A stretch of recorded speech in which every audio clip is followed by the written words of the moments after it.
Hello, and welcome to the Josh Brown Podcast. With over 40 years of combined financial planning experience serving high net worth clients, we will discuss our favorite topics, concepts, and stories. Okay, well, good morning, listeners. Today we have Dr. Pamela Ellis with us. Pamela and I went to Stanford at the same school and met each other through all the alumni networking stuff. Yes, we did. She's been a blessing to our clients and to our friends as well. So she has a bachelor's degree from Stanford and an MBA from the Dartmouth Tech School of Business and a PhD from Stanford in education. Yes, I went back. You went back. Very good. And she wrote this wonderful book, What to Know Before They Go. We're here today to talk about your background and how you help people and some tidbits of things that people ask about college. So Absolutely. And it'll be right in line with what you do around advising when people are planning and saving for college. So, I'm excited for the conversation. Wonderful. Yeah. Awesome. Okay.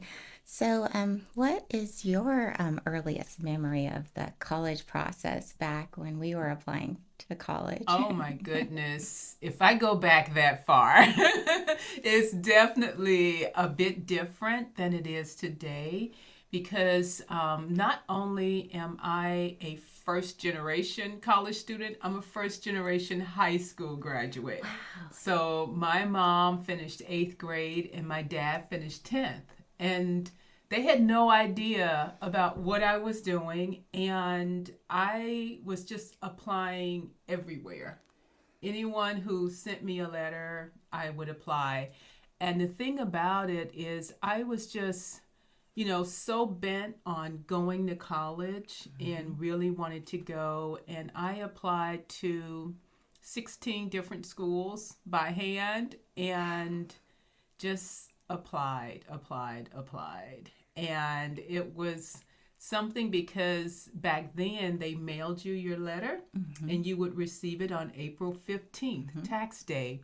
And I remember having a classmate drive me home so that I could go and get my letters out of the mail that day, and just to get those envelopes in the mail. And there were a few envelopes that were thin, so you knew what the answer was. And with Stanford, that was a thick envelope. And I never forget that the admissions director at the time was Fred Hargadon, and he actually signed great on my admissions letter. And I was just like blown away when I saw that. And the thing about it is, we know of Stanford today and know the name, but back then I told some people I was going to Stanford. They were just like, where is that? Stanford, Connecticut. Is that in Connecticut? And I'm just like, no, it's not. And so anyway, my mom was like, I'm going out of town. What are you thinking? And so I was just like, no, I really want to go.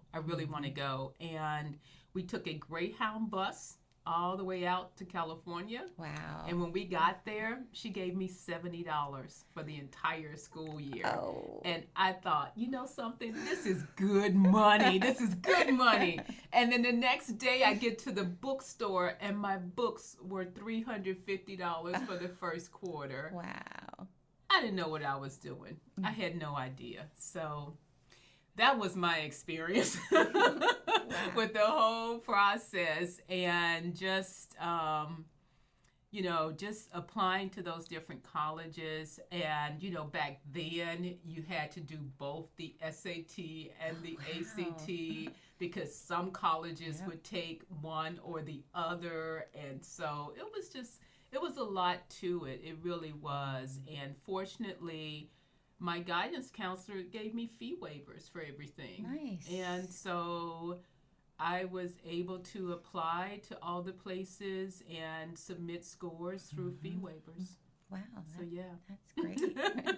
Wow, a lot of people don't know about fee waivers, They don't, and they still have them. They still have them, and that makes it possible, for a lot of students to apply without incurring the expense that comes along with it. Nice. Very Yeah. nice. Wow.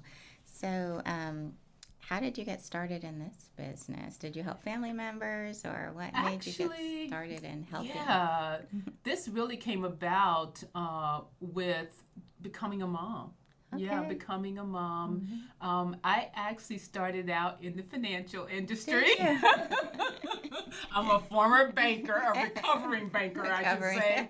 Yes, and so I just, I had, I left banking altogether because, when my mother passed away, I was like, something, I'm not going to do anything I'm not passionate about. Okay. And I left banking cold turkey, left finance, and started working with an education company. And this was right around the height of the dot-com boom, Yep, when, you that. had all these companies going online, doing things. And so I did that.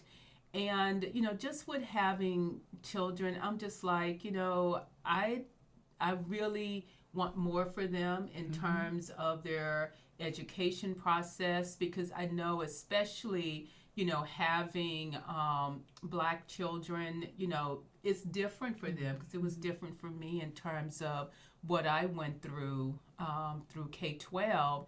And so with that, I just became passionate about education and trying to help them and figuring out, what programs they should be involved in and everything else. And that drove me to going back to get my doctorate degree. Oh, wow. I really wanted to answer some questions around, especially how to help Black males through the process. At the time, I had 2 sons, and when I applied, that's, really what I talked about researching, and had an opportunity to do that during graduate school. But what ended up happening is, graduate school really prepares you to be a professor, That's what they prepare you to do, to be a professor. And I did that for a year while I was doing my dissertation. And I thought, this isn't for me. This isn't what I want to do, because I really want to do something that touch families' lives. And so I started doing research work, working with school districts and all of that. And some parents just said, hey, can you help us with our kids? And these parents had middle schoolers at the time, and it was helping them with finding the right high school, the right summer programs. And I, created the program that I offered to them on my dissertation work. I based it on my dissertation work, because my work was around high school to college transition. Okay. And so with that, that's really how my business got started. And they in turn referred other families who were looking for colleges. And so I just kept with it, kept visiting those schools, because I wanted to, make sure that I knew what the schools were about as I was referring them to the students. Yes. And so it just kind of set me on a path of, doing these visits and really, vetting the colleges even before I recommended them to the families. And so that was the path that I took. And I tell you, I just feel like there's nothing else I would be doing than what I'm doing now. That's amazing. Yeah, Awesome. so I love it. Great. Thank you for sharing that. I know. My story's too long. No, those are great. I can relate. I have a Black son as well. And one of the things I did was I looked at all the African-American male graduation rates at all the colleges, because I was so afraid of the environment he would be in. And, And so I appreciate that you have done a lot of research on what the culture, environment, and the support system is for different people. Yeah, absolutely. And I had been commissioned to look at colleges, programs around the country, and see how they were supporting Black males. And one of the key findings from that work was that so many colleges and other, pre-college programs were helping them get in, but not actually graduate from college. And so you see that in so many, colleges, even though they're coming in, they're not leaving out with a degree. Right. And that's a problem. Yes. That's a problem. And so that's something that really, informed my work, because with high school to college transition, it's not just about them going, but also completing it, right? And so a lot of what we do is around, how do we, help families with finding those right schools where they'll not only thrive when they're there, but complete in 4 years. Absolutely. Because that's important to the whole, financial calculus of attending college, because if you're going for 6 or 7 years, that's going to be a lot more expensive. Yes. Absolutely. Oh my goodness. Yeah. So let's see. What about, one of the takeaways, I loved your book. Thank you for sharing that. Thank you. I got this from her at a summit. So Yes, great. in DC. DC. One of the benefits of our college, which is a great network group and conventions and conferences. But I did, one of the things I liked was you said to start early. So starting in 6th grade even. And I know that's important because you have to track, taking the highest classes in high school if you want to go to a place like Spelman or Stanford or Harvard. So how do you help students that are coming to you when they're just coming out of elementary school and starting middle school and thinking about college already? Wow. Yeah. Well, something, usually when they're at that age, I'm talking with the parents, not so much as the students. I don't meet with very many students who are, elementary age, unless, like a school invites me in to, volunteer or do something like that.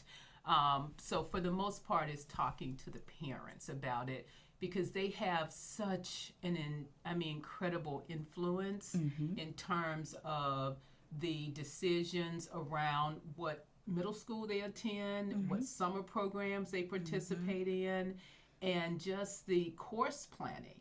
And, one of my families, they came to me when their son was around 6th grade. And what we did was just to talk about, what courses should he be in, during middle school, and what are some summer opportunities to take advantage of. And there's also a scholarship. There are actually a few scholarships that are available to pay for high school.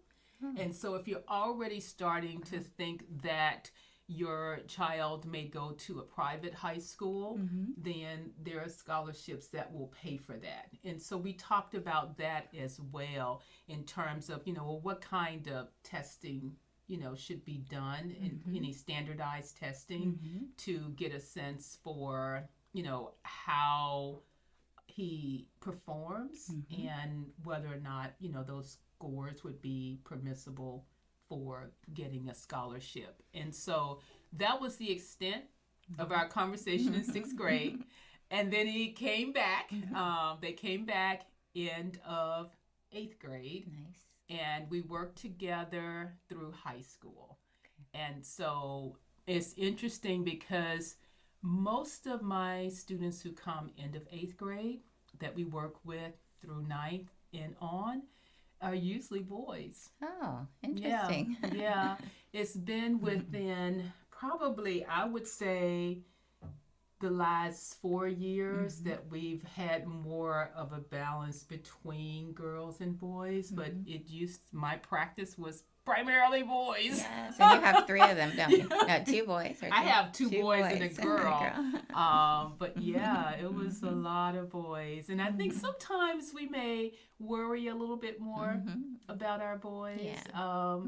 But certainly in these last few years, there's a lot of research around girls and just the challenge of the teen years for girls, because I know for me as a teen that was a rough time, a really rough time. And I think now with so much more exposure on social media and just the pace of life, girls tend to be a bit more anxious, and I'm seeing a lot of anxiety and stress, and college admissions sometimes exacerbates that.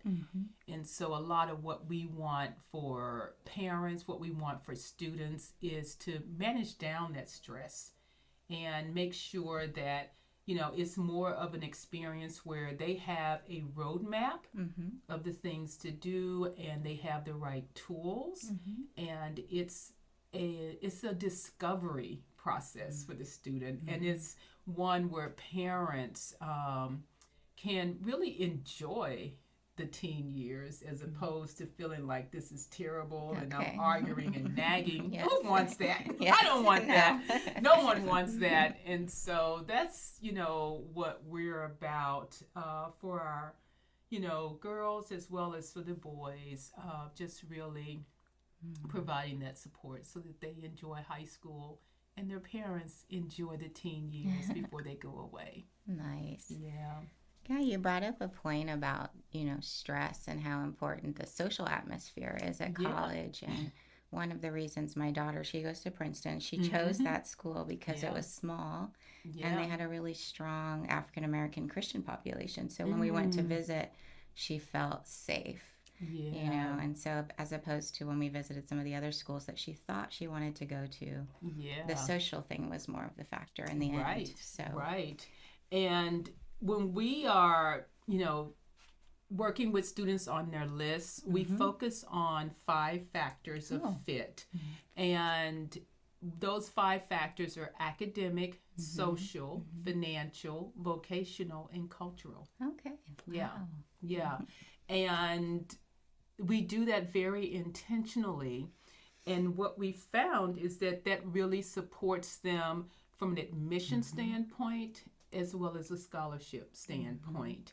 And we know that when those colleges are a great fit and cover those 5 factors, then they're more likely to thrive there. Okay. And that's what we want. We want them to thrive all the years that they're there and complete. And it's, not about planning it for them to transfer, Yes. Sometimes, I have families said, oh, they could always transfer. It's like, no, we don't want that. We're not trying to fix it so that they transfer. We want them, to really, be in a place that's a great fit and, thrive there and not, second guess themselves or feel like, I wish I was somewhere else. Who wants that? No.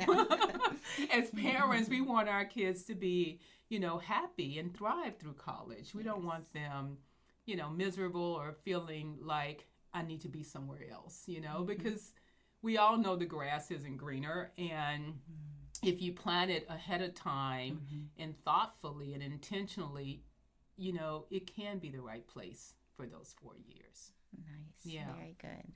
Very good. So how much does faith and culture play a part in helping them with that decision? For example, going to a small Christian college or going to a HBCU, a historically Black college, or going to a large sports college. How does that, Yeah, it definitely plays a role in terms of that social and cultural fit. And, the social piece is really around making friends. And the cultural piece of it is, what different, how you may be different from the majority of students on a campus. And so sometimes the religious component comes up when students are looking at some of the Jesuit schools. There are a number of those around the country. And, if a school has, a higher representation of the Catholic faith, it's like, well, will you feel comfortable there? If 70% of the kids are Catholic and you're not.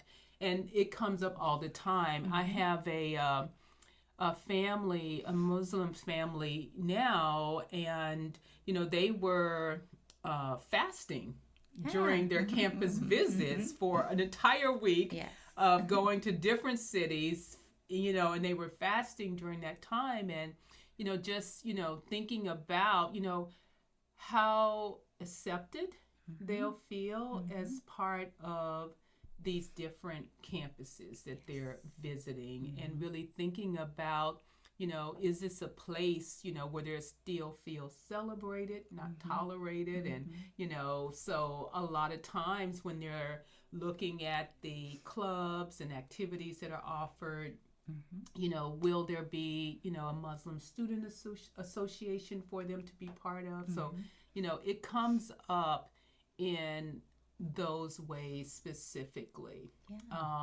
One of my students was Sikh, and just having access to a place where she could worship, and so that meant that her college list was in certain cities. So it's that's how it comes up for us in terms of the list.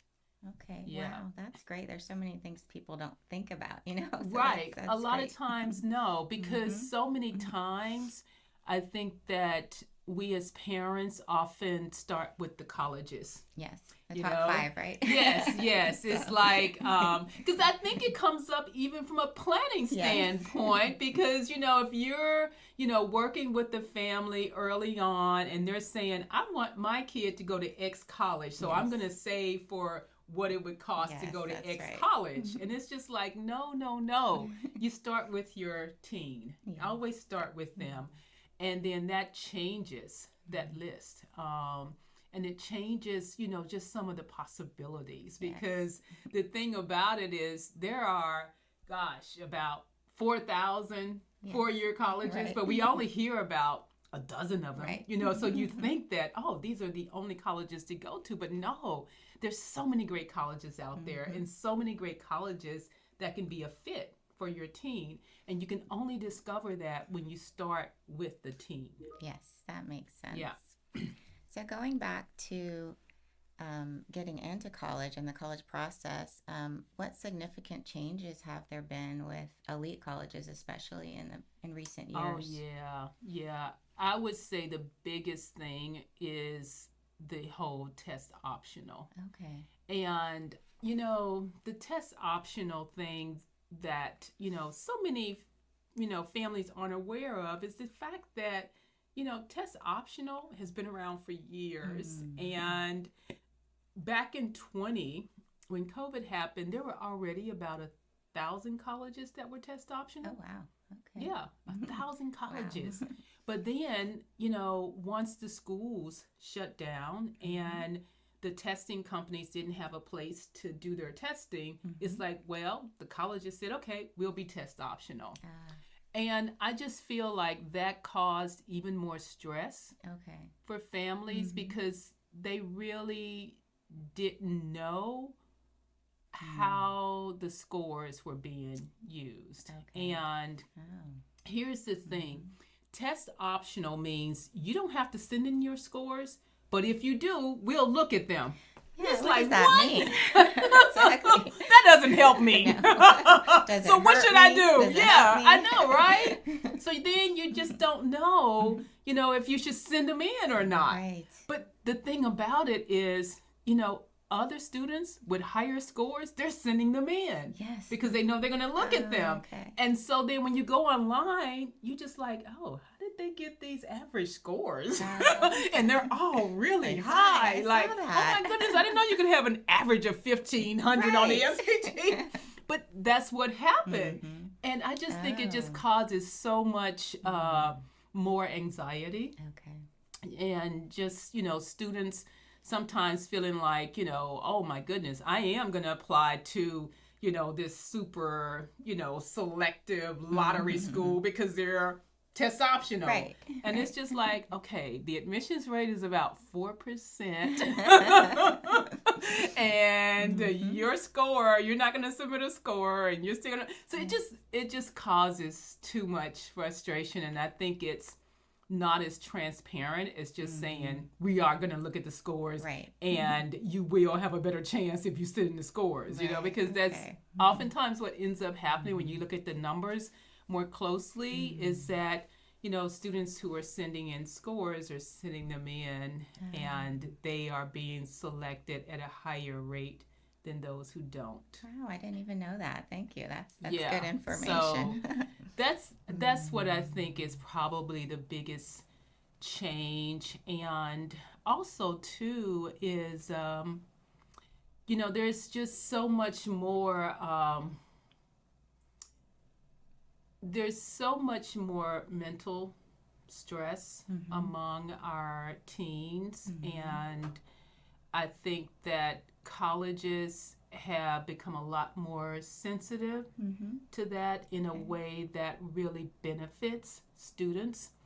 And so it's important for students to think about that ahead of time and really understand what resources are going to be available to support them when they're there. And so that's a significant change that I think oftentimes, sometimes students are so bent on this one college that they're not even thinking about their own well-being in the process. And so those are two big things, and all kind of related to a lot of the increase in heightened stress that we've seen in the last 4 years. Yeah, that's a good point.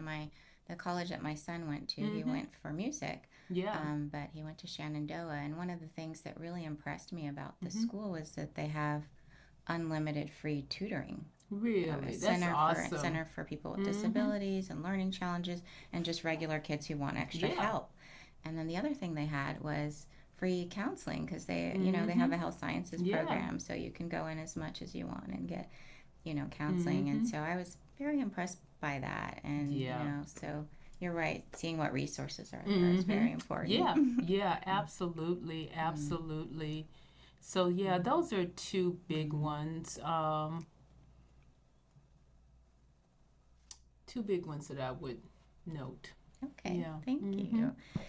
So one of the things that I always get from parents as they're planning for college is what is that it factor that top schools like Harvard, Stanford, and Spelman are looking for to get into college? Now, it's the parents asking, not the kids, but I thought maybe you could answer that question. Yeah. I don't know if I could point to one thing because every student's story is different. And I would say, with that being said, probably authenticity. That's a good Authenticity.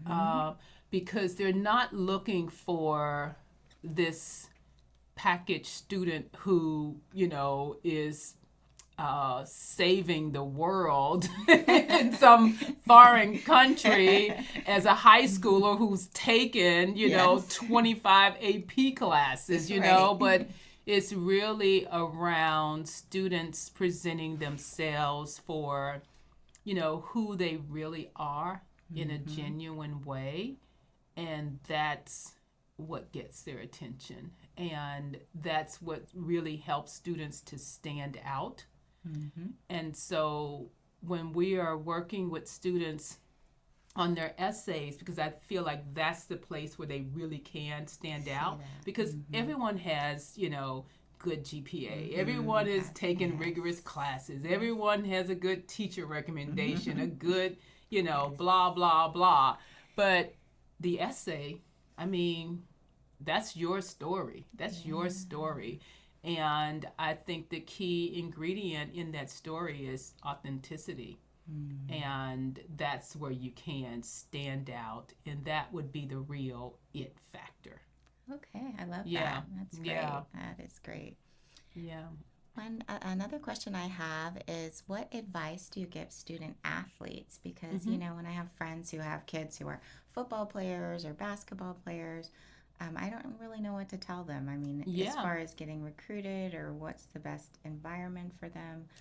Yeah, and with our athletes, we still look at the 5 factors of fit. Okay. We do. Because the thing about it is, for the student athletes, if they're going to be recruited, they're doing well in their sport, and they're going to have colleges reaching out to them. And the thing that I know about the colleges that are reaching out to them is those colleges are, thinking about themselves first, and I hate to say that, but they're thinking about their, athletic program, how they could win. And so that means that the student still needs to know that college, still get to know that college so that they can be in a place where they can thrive, even if they're no longer able to play their sport. Okay. And so that's the way we look at it. We have a wonderful woman who's on our team, Simone Speech, who has been a former professional athlete. Nice. And she was highly recruited as well. And so she works with our student athletes. The other thing that she does, in addition to, guiding them with, getting into the NCAA portal, things like that, and, helping them with thinking about their list, she talks about the mental aspect of being a collegiate athlete, because that's really another level than playing at the high school level and even doing AAU. Yes. And so she talks with them about that in their time management as well. But, with our athletes, we want them to know the colleges in the same way, still apply those 5 factors, even when the college is coming to them first. Okay. Because that way, they're in a position to really make a decision that forefronts them.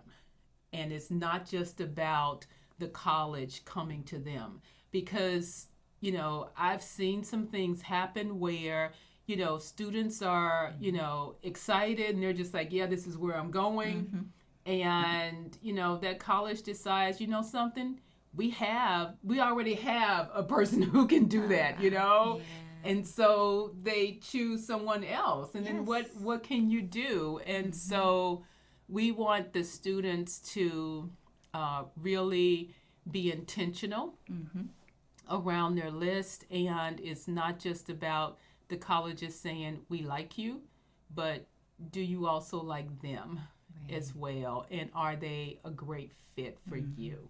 And so that's what we advise, is students still knowing the colleges for themselves, applying those 5 factors, and that'll be the best way to approach it.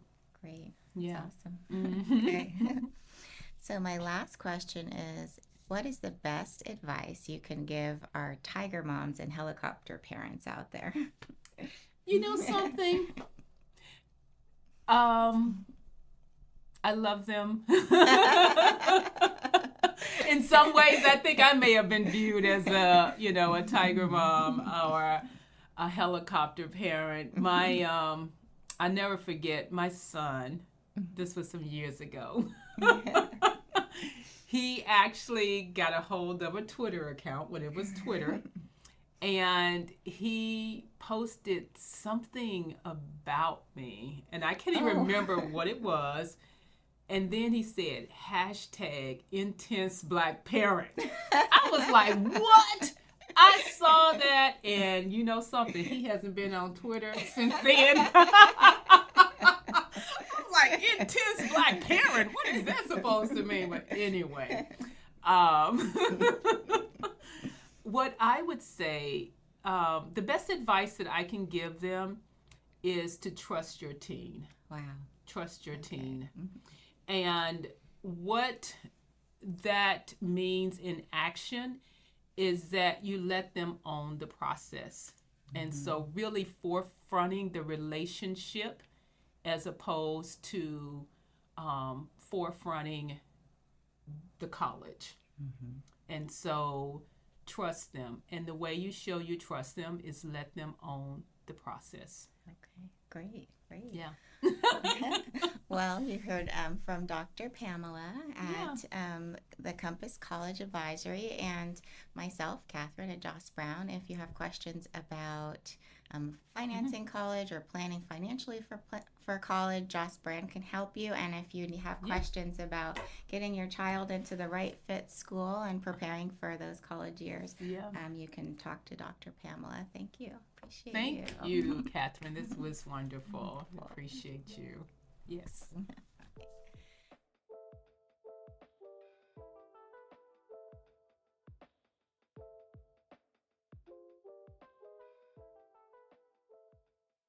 Thank you for tuning in to today's episode of the Joss Brown Podcast. If you'd like to see more episodes, visit our website at jossbrown.com.